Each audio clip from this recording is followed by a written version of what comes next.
everybody.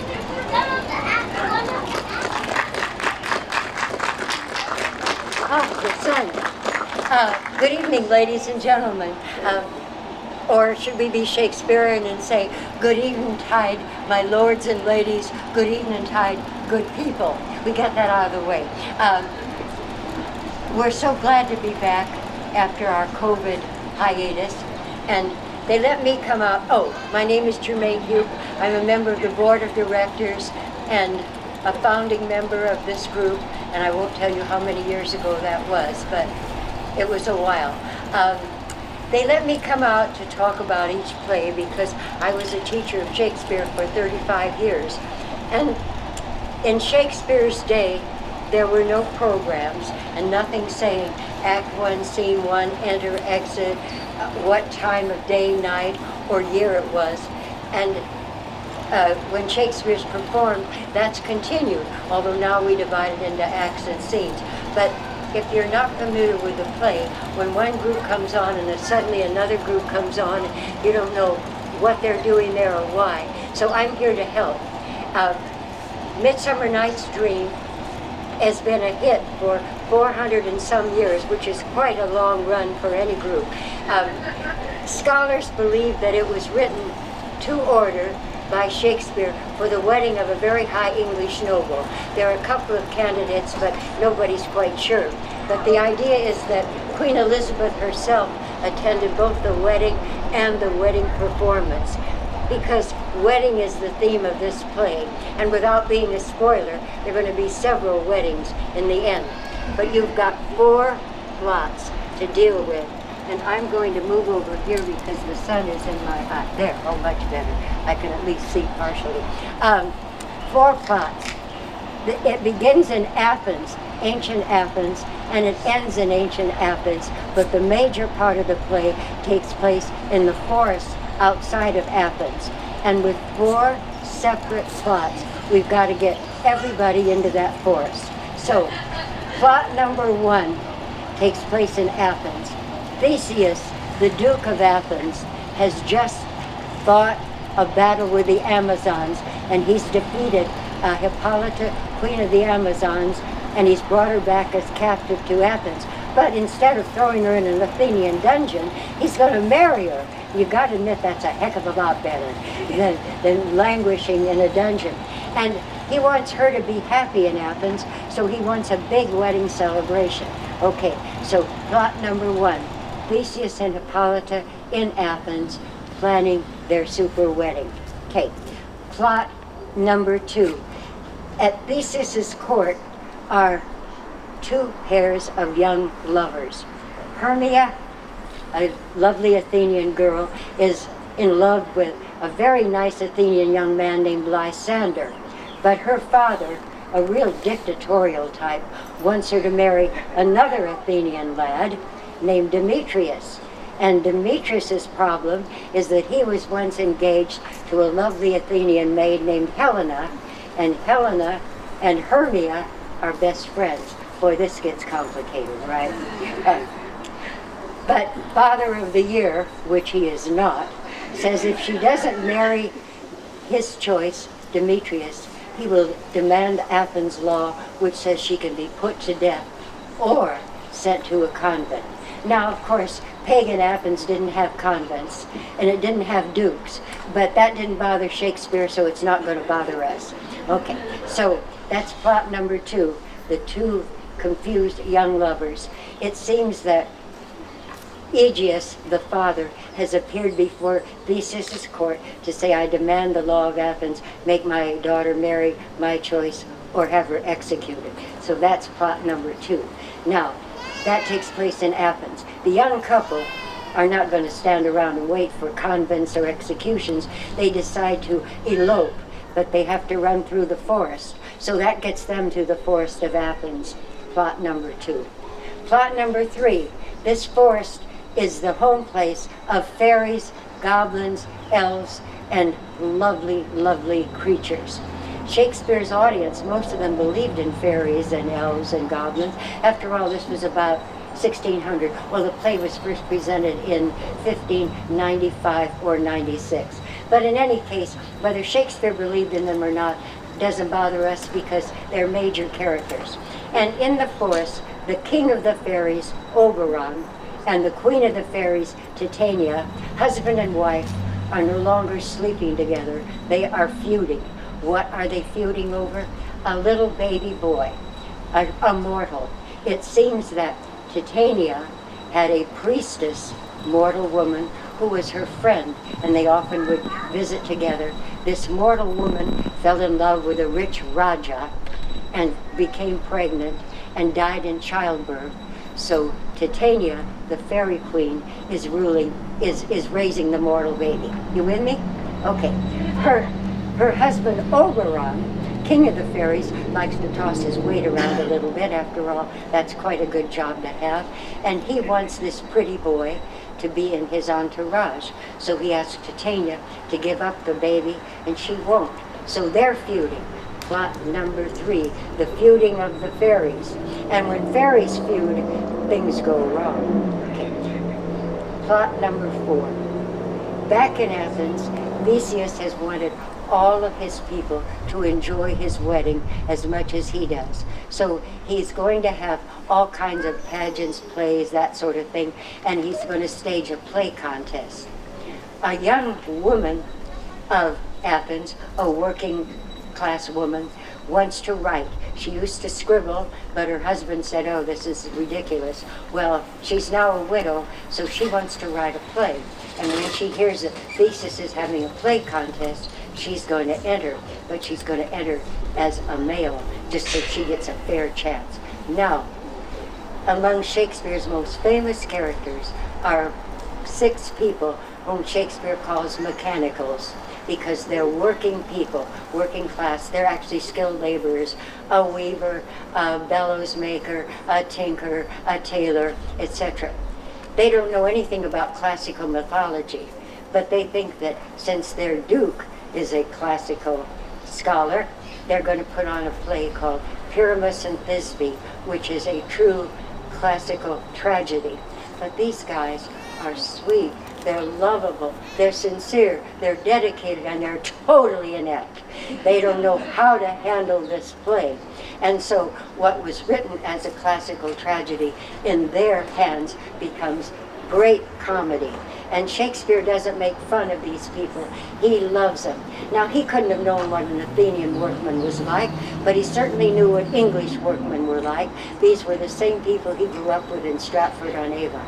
So they write their play, and they present a play within a play, and that's plot number 4. And of course, what are they doing in the forest? Well, they're so proud of their play, they don't want anybody else to see it and steal their plot, so they rehearse in the forest, so that gets them in the forest. So, we now have 4 plots: Wedding of Theseus and Hippolyta, the struggle of the 2 mismatched young lovers, the quarrel between the king and queen of the fairies, and the play making technique of our hardworking Athenian people. So, that's Shakespeare's plot. Now, with 4 things, it takes a genius like Shakespeare to work it into a beautiful united whole, which he does. It's a wonderful play, one of his classical comedies, and one of them, as I have said, has been popular for over 400 years. So, let's sit back. After the intermission, when the moon comes out, we do have actual moonlight, lighting by nature or God, and it's going to really look like we have our own special little super fantasy forest. So enjoy Shakespeare's Midsummer Night's Dream with our own Pewter Creek fantasy in the background, and thank you for coming. Bye-bye.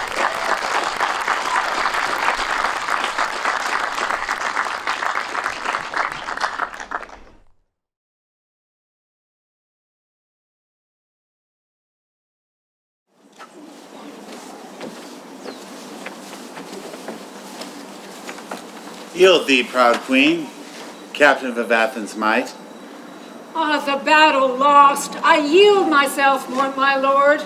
Abjure my reign of ancient glory here.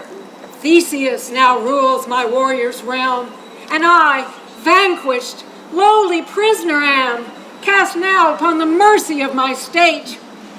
Beg not my clemency, sweet warrior queen. conquered lady. Thou art a conqueror still, for thou dost bind my heart in love's firm bonds. And thee will I wed. Thee will I wed. Two hearts but one, two hearts but one, two kingdoms now conjoined. I do consent me, and the jeweled realm of fair Amazonia shall my dowry be.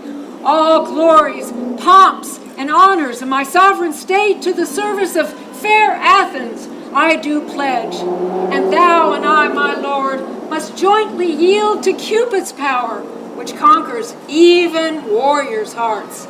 Thus, under stars of glimmering summer eve, will we be wed in bonds of love and true fidelity.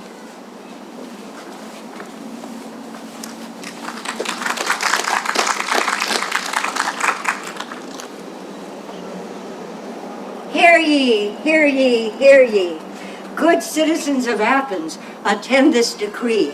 Lord Theseus, our sovereign, desires that ye mark his wedding joy with dance and delight, and honor his queen on her nuptial night. All feasts and with frolic, with pageants and plays, all manner of merriment, all festival ways. And thus he decrees a play contest be staged, a sweet war of words gently be waged. And players and masters, if your work be selected, and after rehearsal be truly perfected, 'twill be enacted before Theseus and his court to mark his marriage joy and nuptial sport. There's all manner of freedom, for masters all choice. All players may enter, all poets may voice, and be your epic of myth or drama or masque. The winner will triumph, in honor will bask. And as thanks for your efforts, my lord, I am told, will reward the winner a purse of pure gold. So thus I commend ye to inkpot and to pen, and the night of all revels will meet again.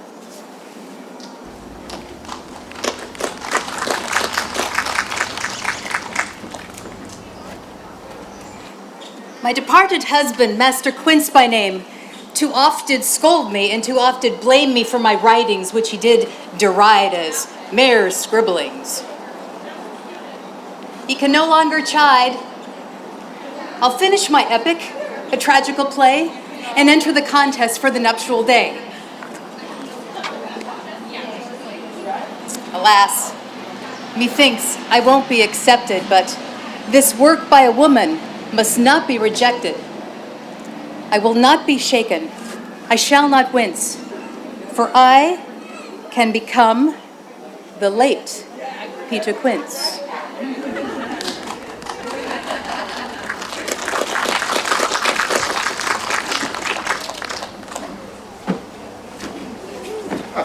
Happy be Theseus, our renowned Duke. Thanks, good Aegeus. What's the news with thee? Full of vexation come I, with complaints against my child, my daughter Hermia. Send forth Demetrius, my noble lord. This man has my consent to marry her. Stand forth, Lysander. This man has bewitched the bosom of my child. Thou, Lysander, thou hast given her rhymes and interchanged love tokens with my child. Thou hast by moonlight at her window sung, with feigning voice verses of feigning love, and stolen the oppression of her fantasy. With cunning hast thou filched my daughter's heart, turned her obedience, which is due to me, to stubborn harshness. And my gracious Duke, be it so that she will not hear before your grace, consent to marry with Demetrius. Oh, I beg the ancient privileges of Athens, as she is mine, and I may dispose of her. Which shall there be to this gentleman, or to her death? According to our laws immediately provided in that case.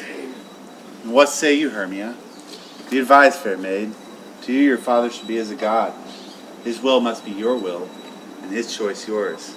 And Demetrius is your father's choice. I pray, my grace, you'll look with kindness upon us, and the love which we, perforce, have pledged.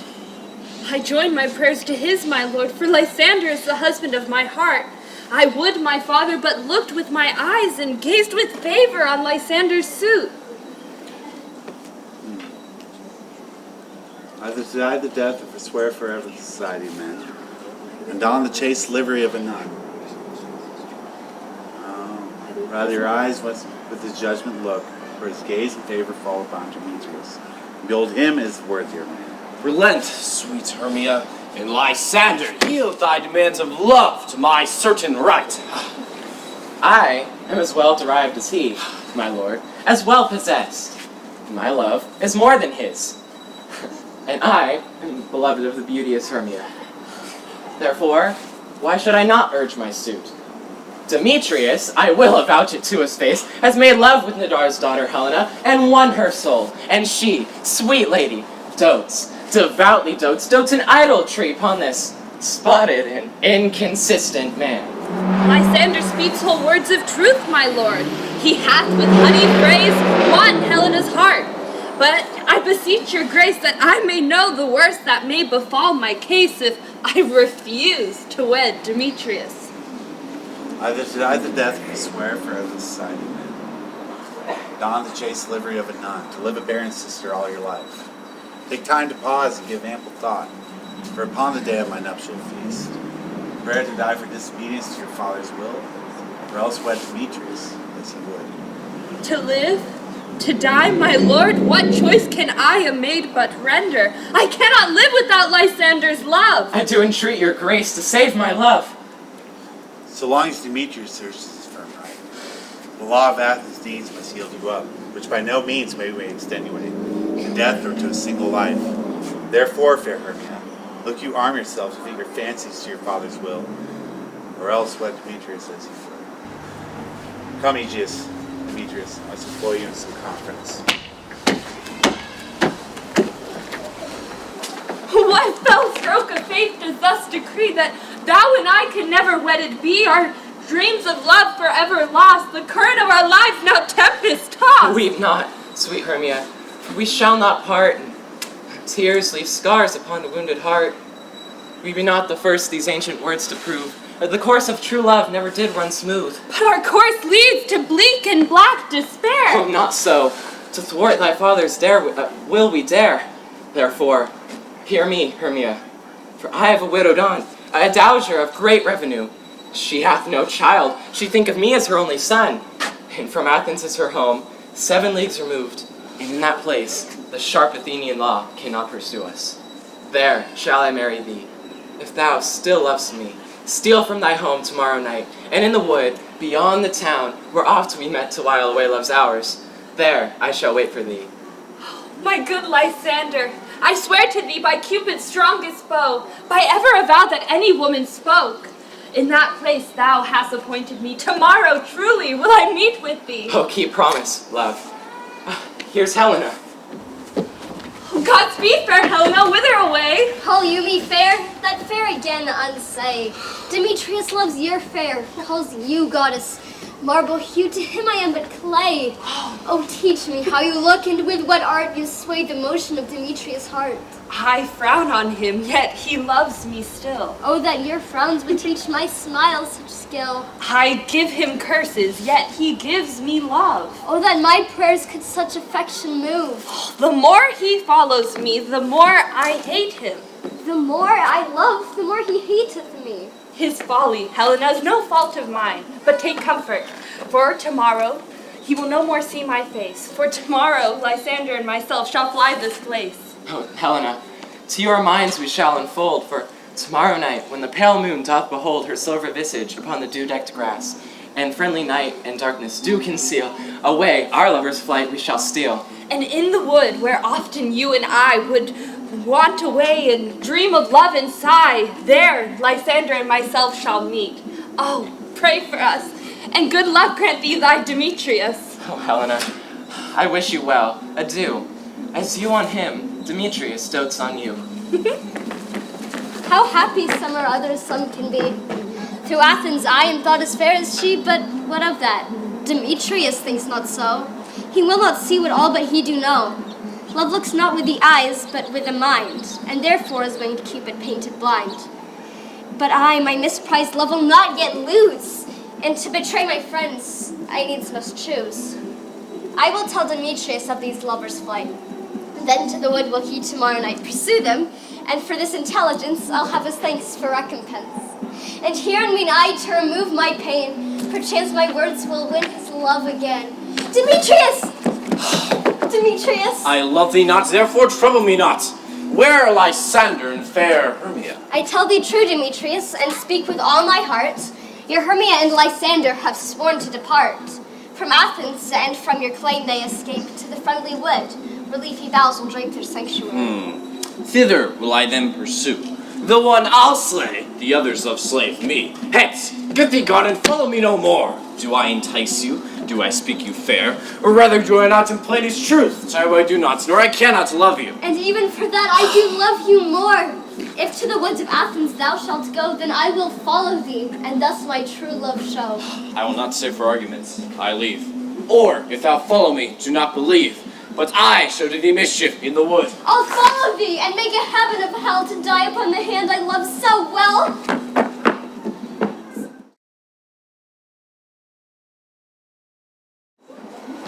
Is all our company here? You were best to call them generally man by man according to the script. Here is the scroll of every man's name, which is thought fit through all Athens, to play in our interlude before the Duke and Duchess on his wedding day at night. First, good Peter Quince, say what the play treats on, then read the names of the actors, and so grow to a point. Mary, our play is the most lamentable comedy and most cruel death of Pyramus and Thisbe. A very good piece of work, I assure you, and a merry. Now, read the names of the actors by the scroll. Masters, spread yourselves. Answers, I call you. Nick Bottom the Weaver. Ready. Name what part I am for and proceed. You, Nick Bottom, are set down for Pyramus. What is Pyramus? A lover or a tyrant? A lover that kills himself most gallant for love. That will ask some tears in the true performing of it. If I do it, let the audience look to their eyes. I will move storms. I will condole in some measure. To the rest, yet my chief humor is for tyrant. I could play Ercles rarely, or a part to Terracatin to make all split. The raging rocks and shivering shocks shall break the locks on prison gates, and Phoebus' car shall shine from far, and make and mar the foolish fates.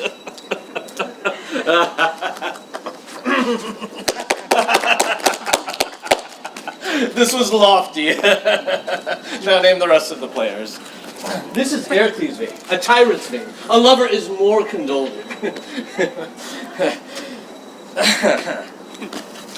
Francis Flute the bellows mender. Here, Quince.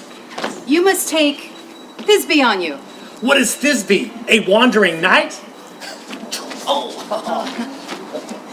It is the lady that Pyramus must love. Nay, Faith, let me not play a woman. I have a beard coming. Ow! That's all one. You shall play it in a mask, and you may speak as small as you will. Oh, and I may hide my face. Let me play Thisbe too. And I'll speak in a monstrous little voice. Thisne, Thisne. Ah, Pyramus, my love, and I made it, my Thisbe, and I. No. You must play Pyramus and flute you Thisbe. Well, proceed. Robin Starveling the tailor. Here, Peter Quince. You must play Thisbe's brother, Thomas Snout the tinker. Here, Peter Quince. You Pyramus's mother, myself Thisbe's father, and Snug the joiner, you the lion's part. And I hope here is a play fitted. Have you have the lion's part written? Pray you, if it be, give it me. I'm slow of study. Oh, you may do it extempore, for it is nothing but roaring. Let me play the lion too. I will roar that I will do any man's heart good to hear me. I will roar that I will make the Duke say, let him roar again, let him roar again. And you should do it too terribly. You would fright the Duchess and the ladies, that they would shriek, and that were enough to hang us all. That would hang us, every mother's son. I grant you, friends. If you should fright the ladies out of their wits, they should have no more discretion but to hang us. But I will aggravate my voice, so I will roar you, as gently as any sucking dove. I will roar you, and twere any nightingale.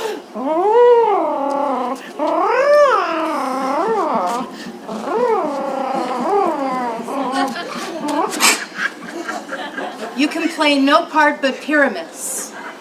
For Pyramus is a sweet-faced man, a proper man, as one would see in a summer's day, a lovely, gentlemanlike man.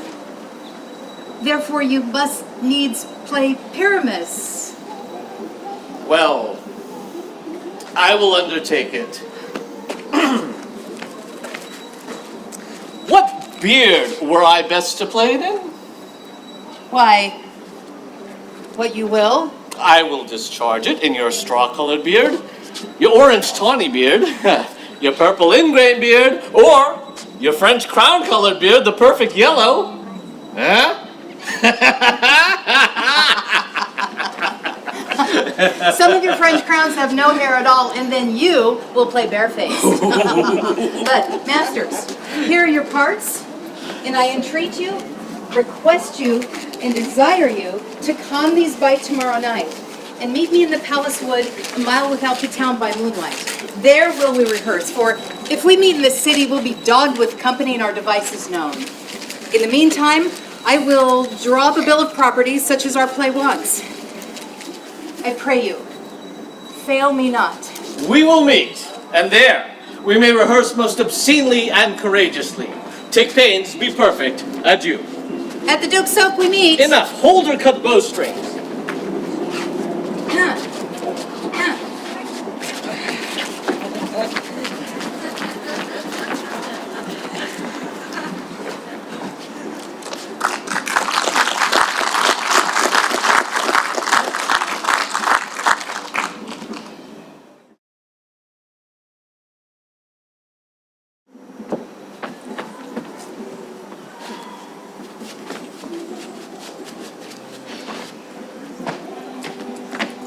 How now, spirits, whither wander you? Over hill, over dale, through bush, through briar, over park, over pale, through flood, through fire. I do wander everywhere, swifter than the moon's sphere, and I serve the fairy queen to do her orbs upon the green. The cowslips tall her pensioners be, in their gold coat spots you see, those be rubies, fairy favors, in their freckles live their savors. Must go and seek some dewdrops here, and place a pearl in every cowslip's ear. Farewell, thou love of spirits, I'll be gone. Our queen and all her elves, come here and on.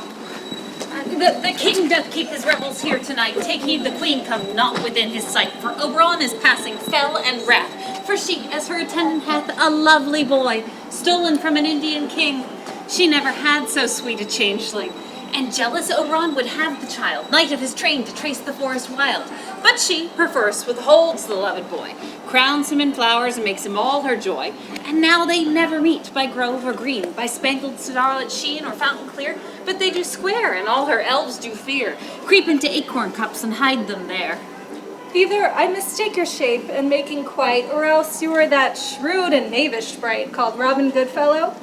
Are you not he who frightens the maidens of the villagery, skim milk and sometimes labor in the quern, and bootless make the housewife churn, sometimes make the drink to bear no barn, mislead night wanderers, laughing at their harm, those that hobgoblin call you, and sweet Puck, you do their work and they shall have good luck. Are you not he? Thou speakest all right. I am that merry wanderer of the night. I jest to Oberon and make him smile when I, a fat and bean-fed horse, beguile, neighing in likeness of a filly foal. Oh, and sometimes lurk I in a gossip's bowl, in the very likeness of a roasted crab. And when she drinks, against her lips I bob, and on her withered dewlap spill the ale. The wisest aunt, telling the saddest tale, sometimes for a 3-foot stool mistaketh me. Then slip I from her bum, down topples she, and Taylor cries and falls into a cough, and the whole choir hold their hips and laugh and knees and swear. A merrier hour was never wasted there. Oh, but room fairy, here comes Oberon. Oh, and here is my mistress. Would that he were gone. Ill met by moonlight, proud Titania. What, jealous Oberon? Fairy, skip hence. I have forsworn his bed and company. Tarry, rash wanton, am I not thy lord? Then I must be thy lady. Why art thou here, come from the farthest steppe of India?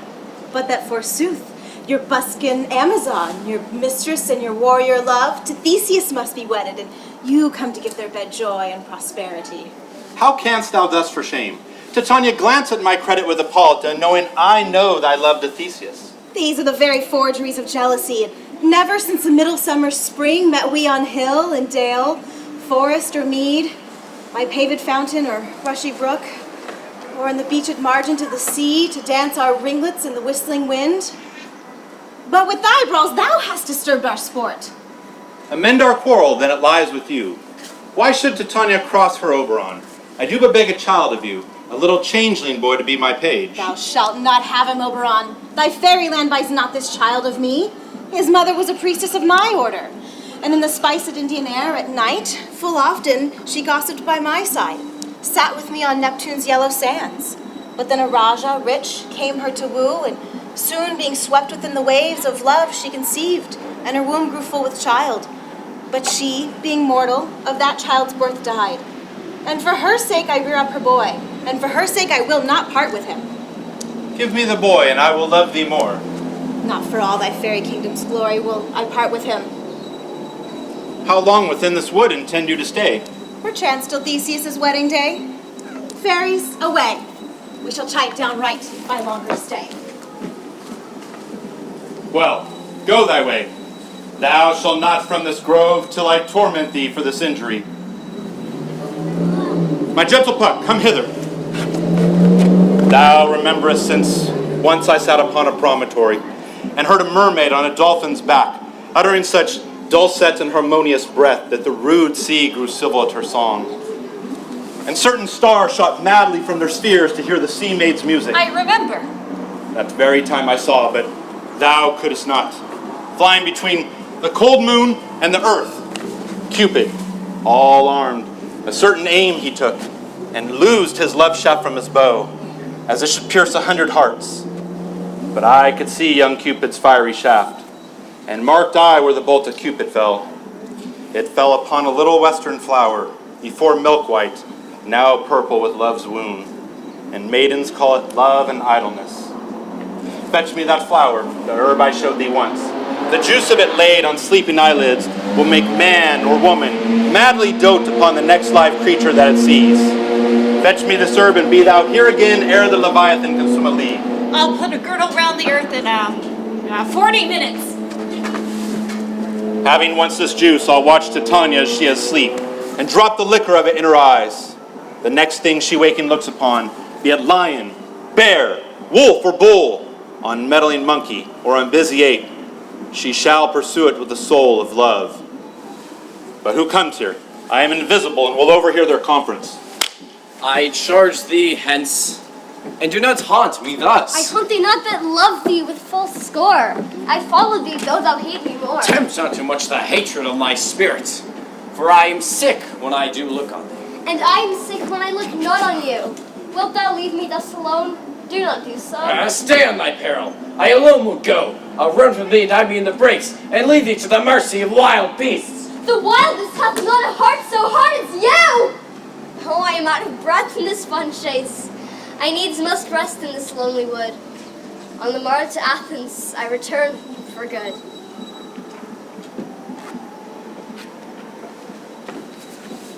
Fare thee well, nymph. Ere he do leave this grove, his heart will change, and he will seek thy love. Welcome, wanderer. Hast thou the flower there? There it is. I pray thee, give it to me. I know a bank where the wild thyme grows, quite over canopied with lush woodbine, with sweet musk roses and with eglantine. There sleeps Titania some time of the night, lulled in these flowers with dances and delight, and there the snake throws her enameled skin, weeds wide enough to wrap a fairy in. And with the juice of this I'll streak her eyes and make her full of hateful fantasies. Oh, good my lord, I wait to see this merriment. Tarry not, Puck, my fairy sprite, for I have a task thou must do this night. A sweet Athenian lady is in love with a disdainful youth. Anoint his eyes with this magic bloom of lover sighs. Thou shalt know the man by the Athenian garment he has on. And see thou do it that when he wakes, his gaze falls on the lady with whom he rakes, with bitter looks and words both harsh and fell. Do this with care that he may love her well. In sooth, this love juice in his eyes will prove him more fond of her than she upon her love. Do it then, and meet me at the first cock crow. Fear not, my lord, your servant shall do so.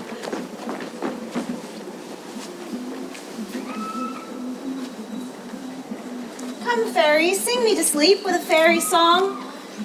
Keep back the clamorous owl that nightly hoots and wonders at our quaint spirits. Sing me to sleep, and then to your offices, and let me rest. You spotted snakes with double tongue. Bony hedgehogs be not seen. Newts and blind worms do no wrong. Come not near our fairy queen.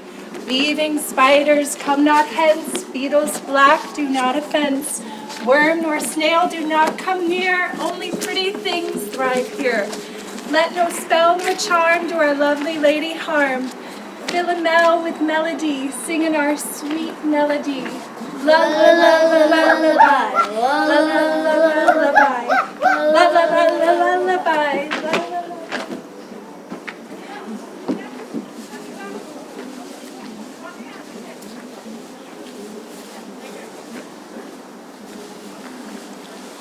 What thou see when thou dost wake, do it for thy true love. Take love and language for his sake. Be it lynx or cat or bear, leopard or boar with bristled hair, in thy eye it shall appear. When thou wakest, it is thy dear. Wake when some vile thing is near.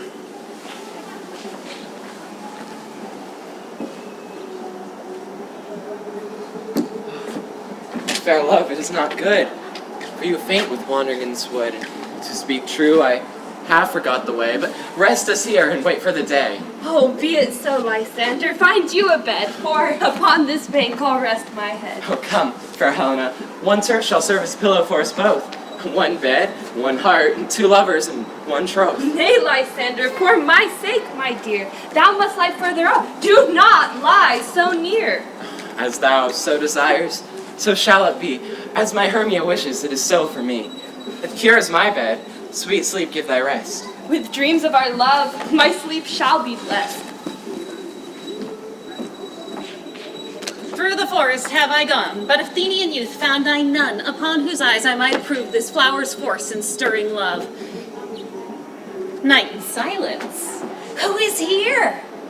Garb of Athens he does wear. This is he, my master said, despised the Athenian maid. Him I'll charm to sleeping sound on our fairy charmed ground. Churl, upon thine eyes I throw all the force this charm doth owe. When thou wake, naught shalt thou see, save this maid and her beauty. I stay, though thou kill me, I sleeping charge in thee peace. hence, pursue me no more! My love will not permit I enter Stay then! The force beats to hear thy cry, not I! Oh, I am out of breath in this fun chase. The more I plead, the lesser is my grace. Happy is Hermia, wheresoe'er she lies, for she is beauty in Demetrius' eyes. But who is here? Lysander on the ground, dead or asleep. I see no blood, no wound. Lysander, if you live, good sir, awake. And I'd run through fire for thy sweet sake. Oh, Helena of Athens, my goddess, my queen, thy beauty equal no mortal has seen. Oh, thy stature like Venus in Olympian pose, thy cheek damask, mingled with white and soft rose. Oh, where is Demetrius? Oh, how fit a word is that vile name to perish on my sword. Do not say so, Lysander, say not so. What though he love your Hermia? Lord, what though? Yet Hermia still loves you, then be content. Content? With Hermia, no, I do repent. For the tedious moments with her I have spent. I now gaze upon your glory. Oh, prithee, pity me. I am thy suitor. I love only thee. What mean you, Lysander? What mean these strange words? Oh, I tell thee truly, my goddess above, for it is not Hermia, but Helena I love, who would not change a raven for a dove. Change a raven for a dove? You mock me still. From your cup of torment drink your fill. Wherefore was I to this keen mockery born? When at your hands did I deserve this scorn? You once seemed a friend, I must confess. I thought you a lord of more gentleness. Oh, that I, a lady of one man refused, should have another, therefore be abused! She see not Hermia. Hermia, sleepst thou there, and never mayest come Lysander near, for thine tiny charms for me are abated, bringing only loathing and deepest hatred. Now, my power is to dress her love and might, to honor Helena, and to become her knight. Lysander? Lysander, oh, for what a dream was here! Lysander, look how I do quake with fear! Lysander? What removed? Not a sound, not a word? Alack, where are you? Answer if you hear! Speak, my love, I almost swoon with my fear. No answer then, thou art not nigh. I'll call for thee, prithee, hear my cry! Lysander! Lysander! Are we all met? Pat. And here's a marvelous convenient place for our rehearsal. This green plot shall be our stage, this hawthorn brake our tiring house, and we shall do it in action as we do it before the Duke. Peter Quince. What sayest thou, Bully Bottom? There are things in this comedy of Pyramus and Thisbe that will never please. First, Pyramus must draw a sword and kill himself. We're lacking a parlous fear. I fear and say we must leave the killing out when all is said and done. Not a whit. I have a device that will make all well. Write me a prologue, and let the prologue seem to say, we will do no harm with our swords, and that Pyramus is not killed indeed. And, for the more better assurance, tell them that I, Pyramus, am not Pyramus, but Bottom the Weaver. This will put them out of fear. Well, we shall have such a prologue, and it shall be written in 8 and 6. No, make it 2 more. Let it be written in 8 and 8. But won't the ladies be afeard of the lion? Oh, I fear it. I promise you. Oh, masters, you ought to consider for yourself to bring in, God shield us, a lion among ladies is a most dreadful thing, for there's not a more fearful wildfowl than there will a lion living, and we ought to look to it.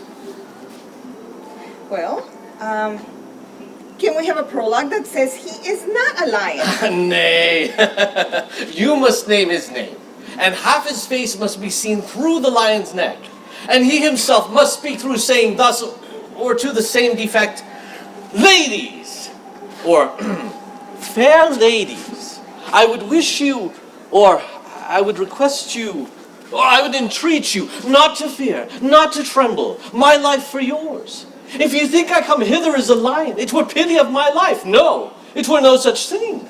I am a man as other men are, and there indeed, let him name his name, and tell them plainly he's Snug the Joiner. Well, it shall be so. But there's 2 hard things. That is, to bring moonlight into a chamber for, as you know, Pyramus and Thisbe meet by moonlight. Doth the moon shine the night we play our play? A calendar. A calendar. Look in the almanac. Find out moonshine. Find out moonshine.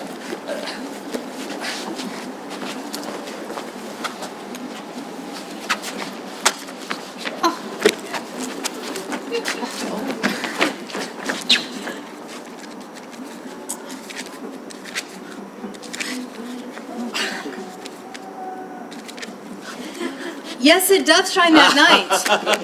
Why then, we may leave the casement of the great chamber window open, and boom, the supermoon may shine in at the casement. Aye.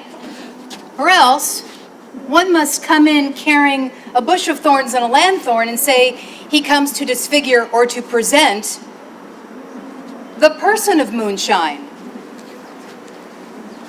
And there's another thing. We must have a wall in the great chamber, for Pyramus and Thisbe, says the story, do talk through a chink of a wall. You can never bring in a wall. What say you, Bottom? Some man or other must present wall, and let him have some plaster or some loam or some rough cast about him to signify woe. And let him hold his fingers thus, and through that cranny shall Pyramus and Thisbe whisper. Well, if that may be, then all is well. Come, sit down, every mother's son, and rehearse your parts. Pyramus, you begin. When you have spoken your speech, enter into that break, and so everyone according to his cue. What hempen homespuns have we swaggering here, so near the cradle of the fairy queen? What? A play toward! I'll be an auditor. An actor, too, if I see cause. Pyramus, speak. Thisbe, stand forth. Thisbe, the flowers of Odious savors sweet. Odorous. Odorous. Odious savors sweet. So hath thy breath, thy dearest Thisbe dear. But hark a voice. Stay thou but here a while, and by I will to thee appear. A stranger, Pyramus, that e'er played here. Since nature for this Pyramus a donkey hath decreed, methinks I'll better nature and make him an ass indeed. Must I speak now? Aye, marry you must, for you must understand he goes but to see a voice that he heard and will return. Most radiant Pyramus, most lily-white of hue, of color like the red rose on triumphant briar. Oh, as true as horse, that yet would ever tire? Oh, I'll meet thee, Pyramus, at Ninny's tomb! Nina's tomb, man. Why, you must not say that yet. That you answer to Pyramus. Did you speak all your part at once, cues and all? Pyramus, your cue is past. It is never tire. Oh, as true as horse, that yet would ever tire! Whoa, monstrous, oh strange, we are haunted. Pray masters, fly masters, help. I'll follow you, I'll lead you round the bog. You break the briar, sometimes a horse I'll be, sometimes a hound, a hog, a headless bear, sometimes a fire. Oh, Bottom. Thou art changed. What do I see on thee? What do you see? You see an ass head of your own, do you? Huh? Bless thee, Bottom, bless thee. Thou art translated. I see their knavery. This is to make an ass of me, to fright me if I could. But I will not stir from this place, do what they can. I will walk up and down here, and I will sing that they shall hear. I am not afraid. The ozel cock, so black of hue, with orange tawny bill, the throstle with a note so true, the wren with little quill. Oh, what angel wakes me from my flowery bed? The finch, the sparrow, and the lark, the plain-song cuckoo gray, whose note full many a man doth mark, and dare not answer, nay. I pray thee, gentle mortal, sing again. Mine ear is much enamored of thy note. So is mine eye enthralled of thy shape. And thy first force perforce doth move me on first view to say I love thee. Methinks, mistress, you should have little reason. And yet, to say the truth, reason and love keep little company together nowadays. Thou art as wise as thou art beautiful. Oh, nay, not so neither. But if I had wit enough to get out of this wood, I have enough to serve mine own turn. Out of this wood, do not desire to go. Thou shalt remain here, whether thou wilt or no. I am a spirit of no common rate. The summer still doth tend on my state. And I do love thee. Therefore go with me. I'll give thee fairies to attend on thee. And they shall fetch thee jewels from the deep, and sing while thou on pressed flower dost sleep. Lead him to my bower, attend on him. The moon, methinks, looks with a watery eye, and when she weeps every little flower, lamenting some enforced chastity. I pray your worship's mercy heartily. I beseech your worship's name. Cobweb. And your name, I beseech you? Muskrose. And your name? Peas Blossom, your faithful servant, sir. Ah, Peas Blossom. And you? I'm called Moth, kind sir. Moth. And we are here to serve you well. Sleep thou, and I will wipe thee in my arms. Fairies, be gone, and be always away. So doth the honeysuckle, the sweet woodbine gently entwist. The female ivy so enrings the barkly elm. Oh, how I love thee. Oh, how I dote on thee.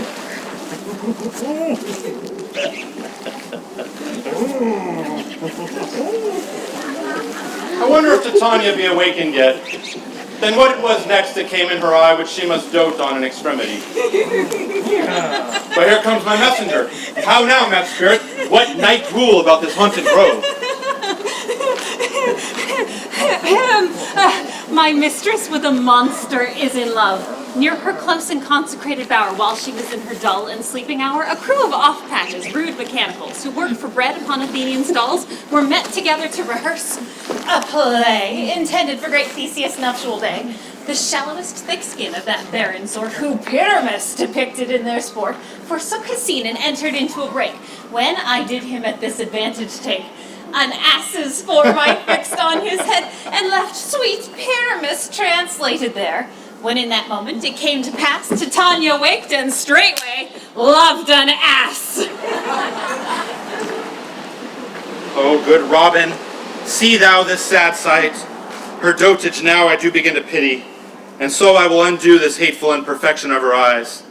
And gentle Puck, take this transformed scalp from off the head of this Athenian swain. What? That when awakening when the others do, may all to Athens back again repair, and think no more of this night's accidents, but as the fierce vexation of a dream. But first I will release the fairy queen. Be as thou was wont to be. See as thou was wont to see. Now, my Titania, wake you, my sweet queen. Oh, my Oberon, what visions have I seen? Oh, methought I was enamored of an ass. There lies your love. Oh, how come these things to pass? Oh, how I do loathe his visage now. Oh, now you and I are new in amity, and I will share with thee the priestess's child thou asked of me, and will dance tonight in Duke Theseus' house triumphantly.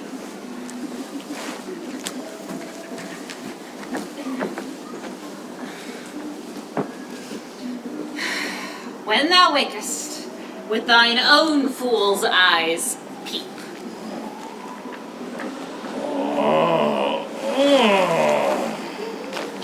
When my cue comes, call me, and I will answer. My name is Master Pyramus. Quince, flute, snout. Got my life. Stolen ants and left me asleep. I've had a most rare vision. I've had a dream. Past the wit of man to say what dream it was. Man is but an ass if he go about to expound this dream. Methought I was. There is no man can say what. Methought I was. Methought I had. Man is but a patched fool if he will offer what methought I had. The eye of man hath not heard. The ear of man hath not seen. Man's hand not able to taste, his tongue to conceive, nor his heart to report what my dream was. I will get Quince to write a ballad of this dream. It shall be called Bottom's Dream, because it hath no bottom. And I will sing it in the latter end of a play. Peradventure, to make it the more gracious, I will sing it at her death.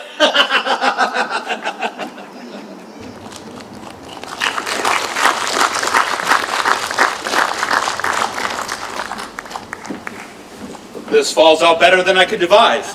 But hast thou yet filled the Athenian's eyes with the love juice as I bid thee do? I took him sleeping with the Athenian woman by his side. Stand close. This is the same Athenian. Oh, this is the woman, but, not this the man. Oh, why rebuke him who loves you so? I do but chide, but I should do worse, for thou, I fear, has given me reason to curse. If thou hast slain Lysander, then kill me too. For Lysander loved me with a love full deep, and never would have left me thus alone. It must be thou hast murdered him, for thou lookst like a murderer so grim. Nay, not murderer, but victim. For you have killed my heart. My good Demetrius, then, tell me, is he well? I would rather give his carcass to my hounds. Thou dog? Thou cur? Hast thou murdered him then? Slain him in his sleeping? Truly, a gallant touch. Any coiled serpent could do as much. Calm your passion, your angry mood. I am not guilty of Lysander's blood, nor is he dead, for aught I can tell. I pray thee then, tell me, is he well? If I could, what should I get there for? A privilege never to see me more, and from your hated presence part I so. I will see thee no more, whether he be dead or no! There is no following her in this fierce vein. Here, therefore, I will remain. My sorrow brings a heaviness so deep that I must find comfort in kind sleep.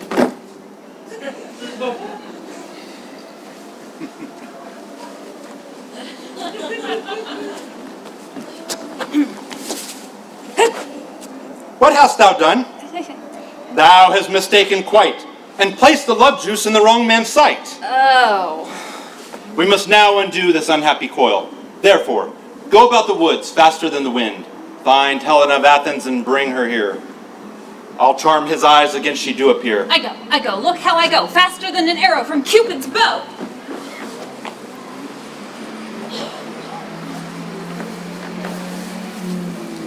Flower with this purple dye. Make Helena the apple of his eye. With sweet words let him prove that she is his lady and his love. Captain of our fairy band, Helena, is here at hand, and the youth, mistook by me, pleading for a lover's fee. Stand aside. The noise they make will cause Demetrius to awake. Ooh, then two will woo as one.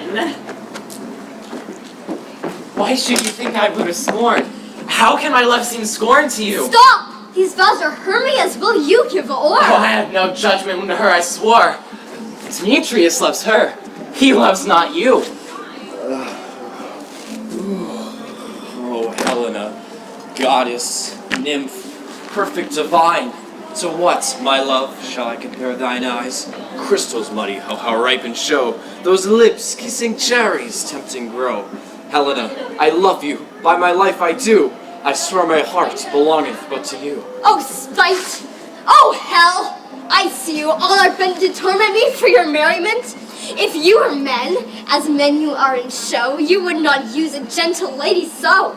You both are rivals for Hermia's heart, joined together to tear me apart. Oh, Demetrius, you are unkind. Be not so, for you love Hermia, that I well know. Here I yield her love to you. I pledge to Helena, my vow is true. Never did mockers waste my idle breath. Lysander, keep thy Hermia, I will none. If fear I loves her, that love is gone. I love Helena, she is all grace. Helena, thy love? Thou lie to my face. Do not disparage a faith thou canst not feel. Mayhap my words are stronger with steel. My good Lysander, I have found thee at last, but why did thou unkindly leave me so? Why should I stay when love doth press to go? What love could press thee from my side? Oh, my love for Helena would not let me bide. You speak not as you think, it cannot be. Lo! She is one of the unkind conspiracy. Now I perceive they have conjoined all three to fashion their cruel sport in spite of me. Hermia, imperious, most ungrateful maid, have you conspired? Have you contrived to bait me with this foul derision? Have you forgotten the friendship we shared? We were raised together, by all we were paired. We were like sisters, two maids, but one heart. Now thy cruel jest will tear us apart. I am amazed at your kind words. I scorn you not, yet it seems you scorn me. Have you not set Lysander, as in scorn, to follow me and praise my eyes and face? And made your other love, Demetrius, who even now did spurn me with his foot, call me goddess, nymph, divine and rare. Why speaks he thus to me he hates? And wherefore does Lysander deny your love, so rich within his soul, and tender me his love?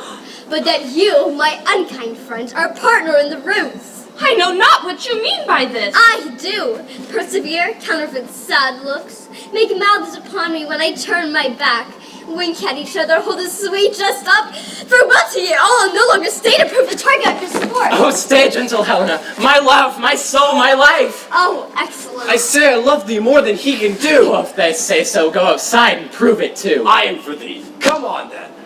Well, Lysander, what end of this in sight?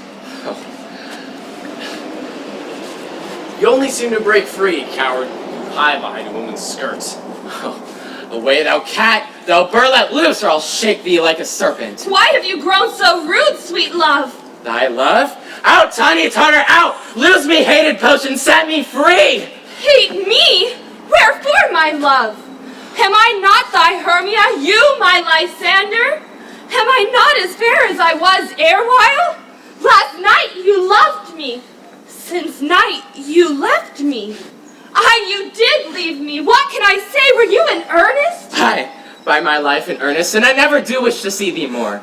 Be certain, nothing truer. 'Tis not jest that I do not want thee, and I do love Helena. Oh, me? Oh, my, you canker blossom, you thief of love! What, have you come by night and stolen my lover's heart from him? I have stolen nothing. What false charge is this? Will you provoke my gentle tongue to chide you back? Fine, fine, you counterfeit friend, you puppet, you. Puppet? Why so? Aye, that way goes the game. Now I perceive she has made comparison between our statures. With her personage, her tall personage, she has prevailed upon him.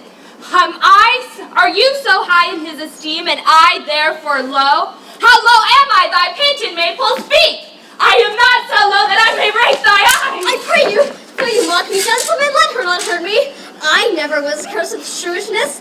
Let her not strike me. Although I be taller, I am no match for her. Tattling taller yet again! Good Hermia, do not be bitter with me. I evermore did love you, Hermia. Ever kept your secrets, never wronged you, save that because of my love for Demetrius, I told some of your stuff. What? He treated me cruelly and spurned my love. Alas, I have suffered enough at his hands. I will follow no further.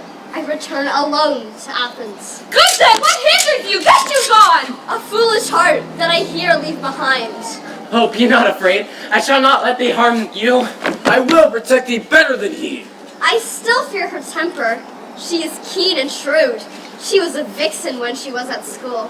And though she be but little, she is fierce. Little again, nothing but small and little. Let me get at her! Oh, wait, you dark-eyed dwarf, you acorn, you! Speak not of Helena. She is mine. If you pursue her, you will answer to me. I challenge thee, faithless lover. Follow me. Follow thee? Nay, I'm with thee, cheek by jowl.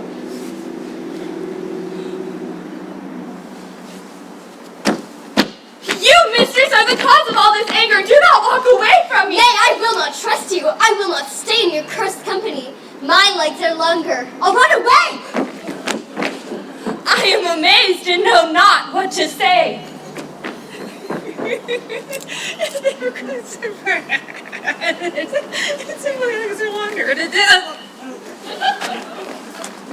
This coil is due to thy negligence. Thou must now set all aright. Thou seest these lovers seek a place to fight. Therefore, keep them apart. Make a dark fog to cloak the starry night. Then lead these testy rivals so astray that they come not within each other's way. At your command, O fairy lord. Lead them thus the forest round, till they fall exhausted on the ground. Then while they're held in bonds of sleep, upon Lysander do thou creep. Squeeze this charmed herb into his eyes. Its magic veil will all air remove, and he will once again his Hermia love. At your command, O fairy king. When they awake, all this derision shall seem a dream, a fruitless vision. I will lead them up and down, through the forest, round and round. Oh, what sport my lord will see! Oh, what fools these mortals be!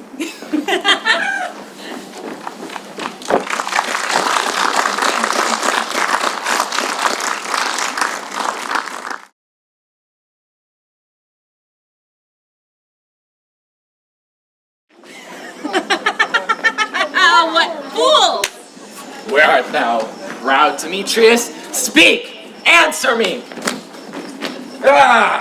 Lysander, thou coward! Art thou fled? Dost thou hide, villain? Come, Demetrius, thou frightened child. Thou art not a man. Stand. Prove thy mettle. Ah, thou runnest before me, hiding in place. Who dares not stand, coward, face to face? But I grow weary. Chance it were best, if on this hard turf, a brief time to rest. Oh, weary night, oh, long and tedious night. Here will I rest till the soft morrow, then return I to Athens to live with my sorrow.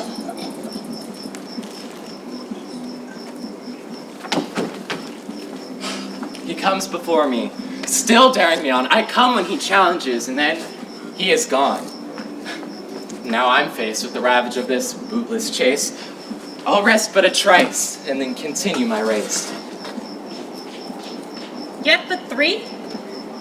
Come one more, 2 of both kinds makes up 4. Ah, here comes Hermia, weary and sad. Never so weary, never so in woe. Bedabbed with dew and torn by briars. My legs keep no pace with my desires. Here will I wait until break of day. All on the ground, sleeping sound. I'll apply to... Eeny, meeny, miny, mo.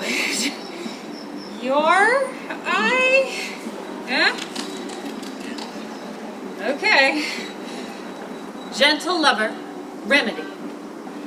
When thou wakest, see thou takest true delight in Hermia's sweet sight. Now nothing else can go ill. Every jack shall have his Jill, and to each this night will seem like a fair midsummer dream. Ah, here comes the morn. Oh, Hermia, sweet love, I've sought thee everywhere. Come embrace me here. Oh, Lysander, for what a dream was here! I dreamt that you scorned me and you loved Helena, not I, but oh, in your arms all is well. Come, the joy of morn is well earned. Sweet Helena, lovely lady of my dreams, forgive my words so harsh and so untrue. Come, love, in our former pledge renew, for as my heart beats and gives me life, I desire thee, Helena, to be my wife. I am amazed and know not what to say. Oh, Demetrius, if thou speakst no jest, but of love found and true, then once again I pledge my heart and hand to you. Then come, into the court of Athens go, to seek out Theseus, that he may know my claim on Hermia is disavowed. And soft, methinks I hear voices in this wood.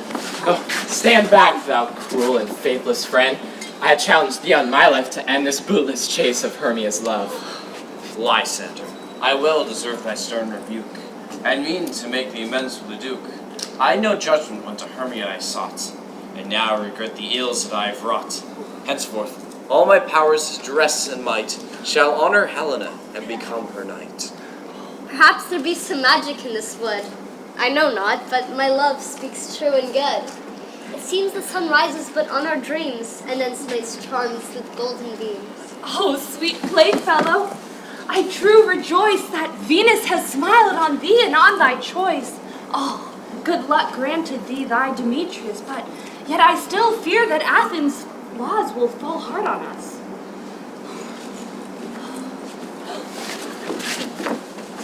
What think of you of our woods and saffron dawn? Comest not the heart and spare the fawns? Oh, it seems the forest in fair game abounds. The music of thy hunting horn will sound. What nymphs are these? Lovers and fugitives, bitter foes, yet seeming friends. How comes this gentle concord in the wood? Although I fear your wrath and law, my lord, I shall speak true, for I came with Hermia hither. Our intent was to escape Athenian law and join our love and wedlock elsewhere. Your grace, before you pass your judgment, let me speak. Fair Helena told me of their stealth, and I in fury hither followed them. Sweet Helena, in love, did follow me. But my good lord, I know not by what power, my love for Hermia melted as winter's snow. And all the faith and virtue of my heart fell on Helena, my erstwhile pledged bride. And now I wish for her, long for her, love her, and will forevermore be true to her. My lord, if I have any credit now with thee, let my words join to theirs in humble plea. Grant them the mercy that thou showest me. Look on their love, but with your lover's eyes, and as my bride gift, grant them lover's prize. My fair Hippolyta, I can deny thee nothing. Since Demetrius now forswears his former claim, on Hermia and her love there is no blame. And I will thus the law of at last Athens here repeal, and on your nuptials place my seal. And in the temple by and by with us, wedded shall be Helen and Demetrius, Lysander and Hermia wedded two shall be, and we'll hold the feast in great solemnity.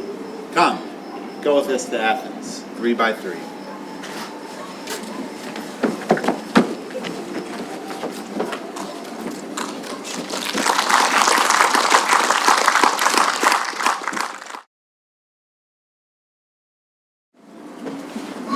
Fair Hippolyta, our nuptial hour draws on apace. The moon has lingered my desires, like to a stepdame or a dowager, long withering out a young man's revenue. The days have steeped themselves in night. The days quickly dreamed away the time. And now the moon, like to a silver bow new bent in heaven, shall behold the night of our solemnities. My fair Hippolyta, I wooed thee with my sword, and won thy love by doing these injuries. But I have wed thee in another key, with pomp, with triumph, and with revelry. And I, my lord, grant thee with great things thanks, for the homage paid to me by storied Athens, and by thou, her valiant lord of legend, whose kindness adds a gentle grace to a sovereign's power and a husband's reign. Thus are we two, friends and lovers, happily joined. Ah, here come the lovers, full of joy and mirth. Joy and gentle friends, joy and fresh days of love accompany ours. More than to us, following your royal walks, your board, your bed. Come now, what masks, what dances shall we have? Ladies, take your places. Call Philostrata.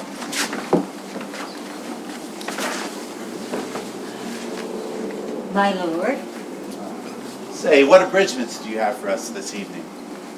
here is this brief which lists what sports are ripe, so your highness may make a choice. The battle with a centaur, to be sung by an Athenian eunuch with a harp. Well, none of that have I told my love and glory of my kinsman Hercules. Well, the riot of the tipsy bacchanals tearing the Thracian singer in their rage. That is an old device, and was played when I from Thebes came last to conquer it. The thrice three muses mourning the death of learning, late deceased in beggary. That is some satire, keen and critical, but not sorting with the nuptial ceremony. My lord, a play there is, some 10 words long, which is as brief as I have e'er known a play to be. But by 10 words, my lord, it is too long, which makes it tedious. For in this play, there is not one word apt, nor one player fitted. And tragical, my lord, Indeed it is. For when I saw it rehearsed, I must confess, made mine eyes water. But they were more merry tears, none shed in passion. We will hear that. Oh, no, my lord. It is not for you. I have seen it rehearsed. It is nothing. It is nothing in this world. The tedious brief scene of young Pyramus and his love Thisbe. Very tragical mirth. Merry and tragical, tedious and brief. What are they, the play? Hard-handed work persons who toiled here in Athens, but ne'er labored in their minds before this. We will hear that. Oh, no. Yes, my...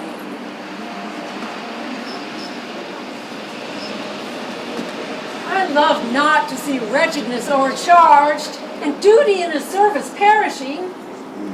My gentle sweet, you shall see no such thing. Philostrati says they can do nothing in this kind.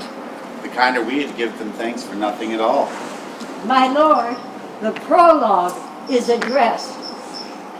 Let him approach. The prologue is addressed.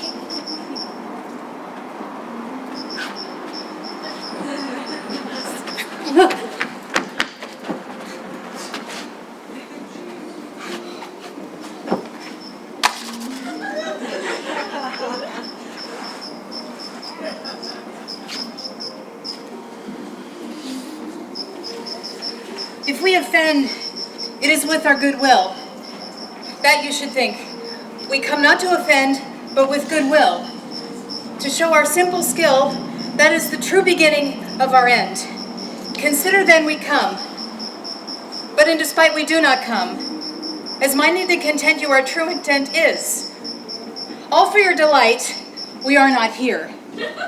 That you would here repent, you, the actors, are at hand, and by their show, you shall know all that you are like to know. This fellow doth not stand upon points. He read his prologue like a rough colt. He does not know when to stop. A good moral, my lord, is not just to speak, but to speak true.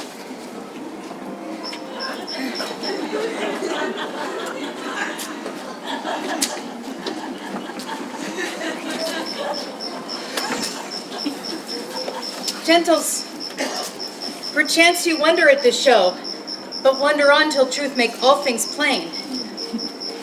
This man is Pyramus, if you would know. This beauteous lady Thisbe is. Certain. This man with lime and rough cast doth present wall, that vile wall which did these lovers sunder, and through wall's chink, poor souls, they are content to whisper. At the which let no man wonder, this man, with lanthorn dog and bush of thorn, presenteth moonshine. For, if you will, by moonshine did these lovers think no scorn to meet at Ninus' tomb there, to woo. This grisly beast, which lion hight by name, the trusty Thisbe coming first by night, did scare away, or rather did affright, and as she fled, her mantle she did fall, which lion, vile with bloody mouth, did stain. Along comes Pyramus, sweet youth and tall, and sees his trusty Thisbe's mantle slain. Whereat, with bloody, blameful blade, he bravely broached his boiling, bloody breast. Ooh! And Thisbe, tearing in mulberry shade, his dagger drew and died. For all the rest, let lion, moonshine wall, and lovers twain at large discourse, while here they do remain. I wonder if the lion be to speak. No wonder, my love. One lion may, when many asses do. And in that same interlude, I doth befall that I, whence not by name, present a wall. And such a wall, as I would have you think, had in it a crannied hole or chink, through which the lovers did often speak very secretly. This loam, this rough cast, This stone will show that I am indeed that same wall the truth is so. And this cranny is, right and sinister, through which the fearful lovers are to whisper. Would you desire Lyman Hare to speak better? It is the wittiest partition that ever I heard discourse, my lord. Pyramus draws near the wall. Silence. O grim-looked night! O night with hues so black! O night, whichever art when day is not! O night, alack, alack, alack! I fear my Thisbe's promise is forgot. And now, O wall, O sweet and lovely wall, that stands between her father's ground and mine, thou wall, O sweet and lovely wall, show me thy chink to blink through with mine eye. Show me thy chink to... Thanks, courteous wall. Jove shield thee well for this. But what see I? No Thisbe do I see. Oh, wicked wall, through whom I see no bliss. Cursed be thy stones for thus deceiving me. The wall, methinks, being sensible, should curse again. No, in truth, she should not. Deceiving me is Thisbe's cue. She is to enter now, and I am to spy her through the wall. You will see. It will all fall pat as I told you. Yonder, here she comes.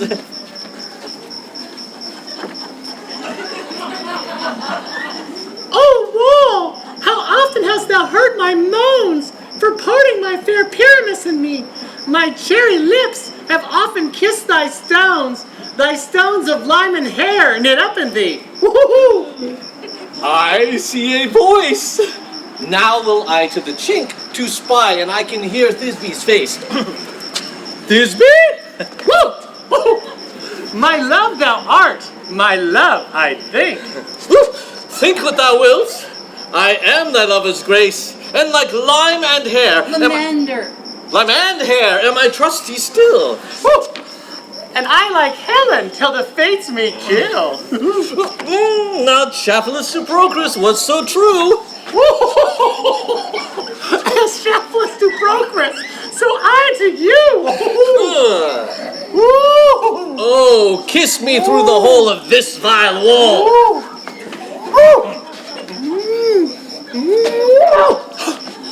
I kiss the walls. Oh!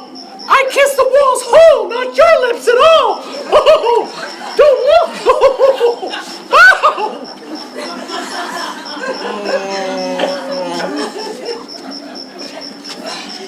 Wilt thou at Ninny's tomb meet me straight away? Tide life, tide death, I come without delay.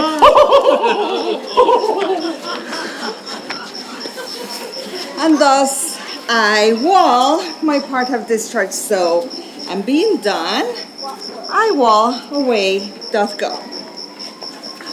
And now the mural falls between two neighbors. No remedy, my lady, when walls are so willful to hear without warning. This is the silliest stuff that ever I heard. The best of this kind are but shadows, and the worst are no worse as imagination amend them.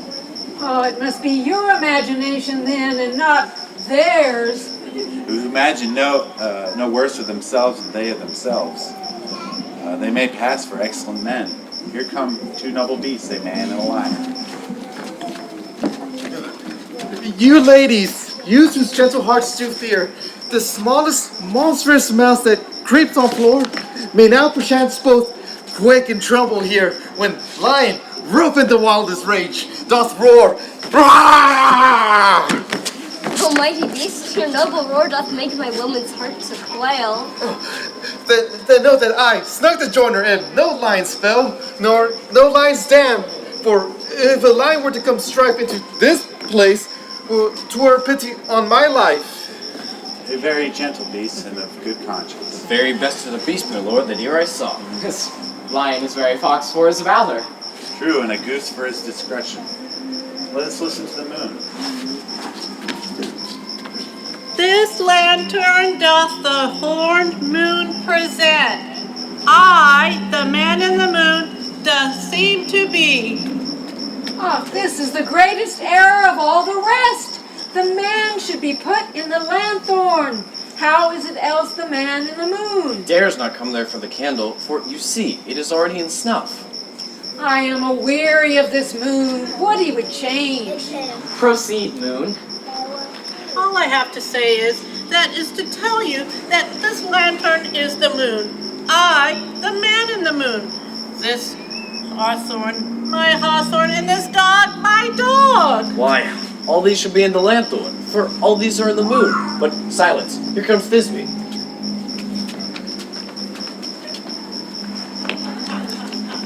This is old Minnie's tomb. Where is my love? Oh, where is my love?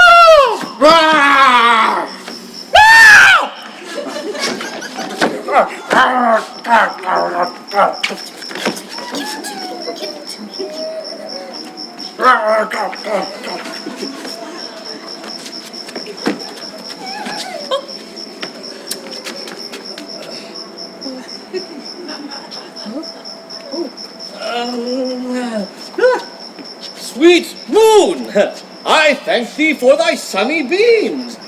I thank thee, moon, for shining now so bright. For by thy gracious golden glittering gleams, I trust to take of truest Thisbe's sight. But stay, oh spite! But mark, poor knight, what dreadful dole is here?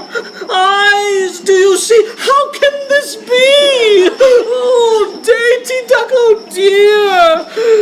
Thy mantle, good. What? Stained with blood? Blood? Oh, approach, ye furies fell! Oh, come, fates! Come, cut thread and thrum! Quail, crush, conclude, and quell!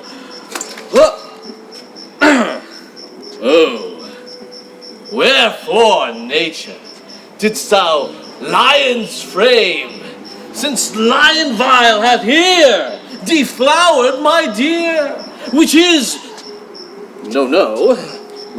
was the greatest dame that lived, that loved, that liked, that looked with cheer. Come, tears, confound, out sword, and wound the pap of Pyramus. Left pap. Aye, that left pap? Where heart doth hop? Okay. Thus die I. Thus, ow! Thus, thus,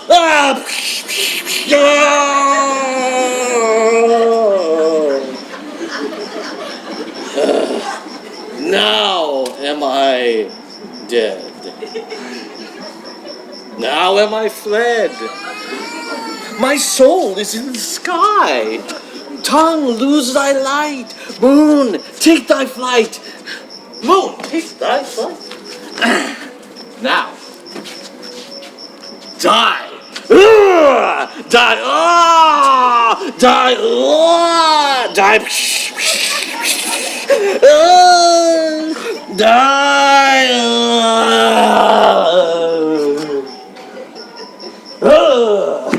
No die, but an ace for him, for he is but one. Oh, less than an ace, man. He is nothing. He is dead. With help of a surgeon, you might yet recover and prove an ass. How chance moonshine is gone before Thisbe comes back and finds her lover? She will find him by starlight, and here she comes, and her passion ends the play. Oh, she has sought him already with her sweet eyes. She glideth gracefully to where he lies. And thus she moans. Asleep, my love? What? Dead, my dove? Oh, Pyramus, arise! Oh, must shield these sweet eyes, this cherry nose, these lily lips, these yellow cowslip cheeks are gone! Gone! Gone! Oh. Lovers make moan. Oh.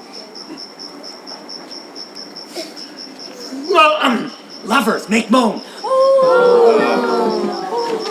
His eyes, they were as green as leeks. Oh, sisters three, come to me, with hands as pale as milk. Lay them in gore, since you have shore. With threads, his shears of silk, but tongue, not a word. Tongue, not a word. Oh, God, trusty sword. Oh, God, trusty sword.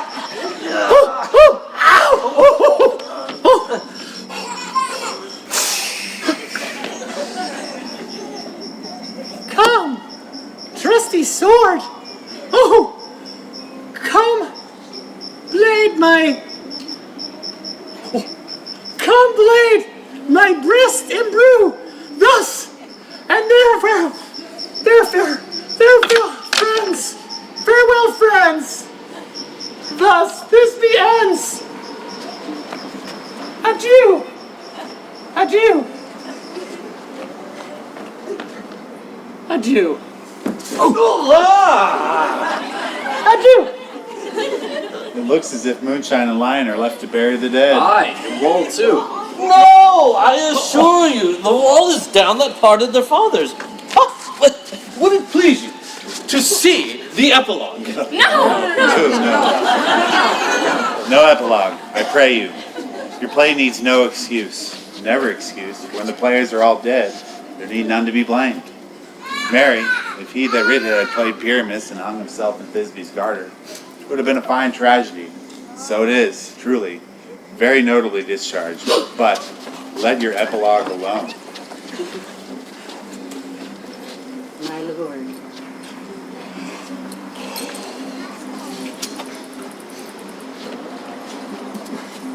Your play is preferred.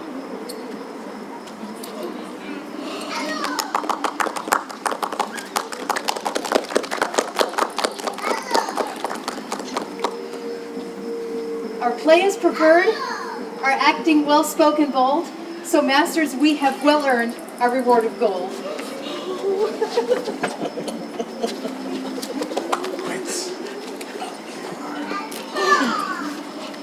And for the playwright and poet, bag of gold. The iron tongue at midnight hath told 12. Lovers to bed, 'tis almost fairy time. A fortnight we hold this solemnity, in nightly revels and new jollity.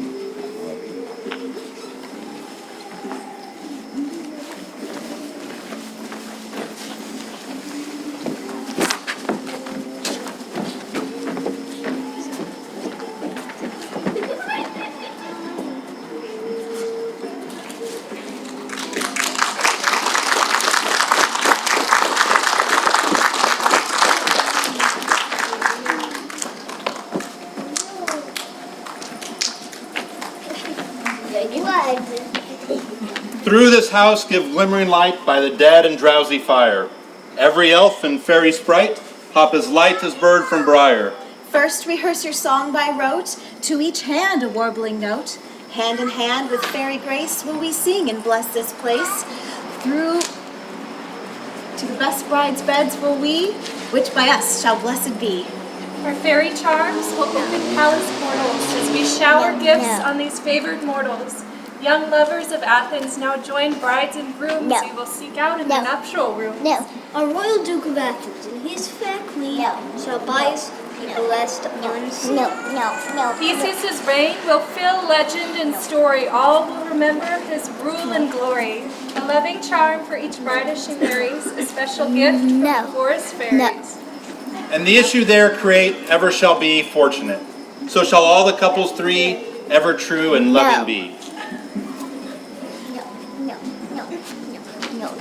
And the owner of it blessed ever shall in safety rest.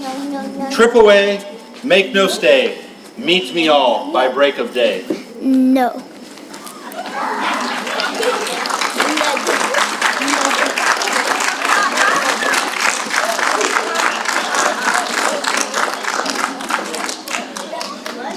If we shadows have offended, think but this, and all is mended, that you have but slumbered here, while these visions did appear, and this weak and idle theme no more yielding but a dream. Gentles, do not reprehend. If you pardon, we will mend, else the puck a liar call. So good night unto you all. Give me your hands if we be friends, and Robin shall restore amends.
There's a special young woman I'd like you to meet. Come here, Jessica. This is Jessica, who is our director, and she is making her directorial debut with Midsummer Night's Dream. And I think she's done a fabulous job.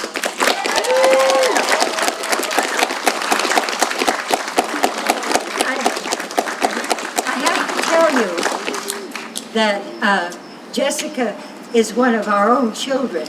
By that I mean, just like these little guys, she started acting when she was 14 in Shakespeare.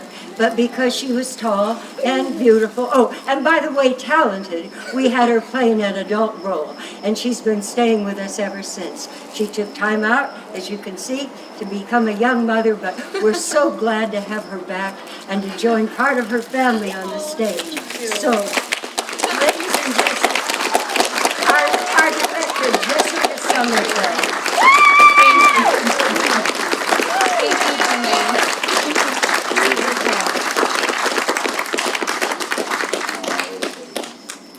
Thank you, everyone. I couldn't do it without my amazing cast and crew and without Jermaine and Howard. May he rest in peace. Yesterday was actually their dear anniversary, and they taught me everything I know about Shakespeare and to bring it to the new generation on stage. This is actually his first time on stage in front of an audience, so thank you for being patient as he is so excited. But for all of you, I couldn't do it without each and every one of you here on the stage, and Gary and Jeff behind stage, and Linda, our production guru, really. She was my producer and brought me lots of coffee, and just all of you, thank you for your patience and understanding and trust in me. Charlie, oh, and I have a gift for my little forest fairies. So this is my daughter and my son's first time on stage, but also their dear friend Chris, and so I have some flowers for you, my loves. Thank you.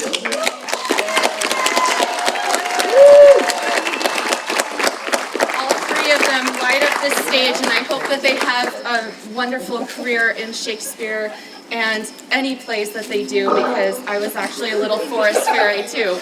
And then, Jermaine, I wanted to give you... Thank you for being you. Listen. Thank you. All right. Adieu.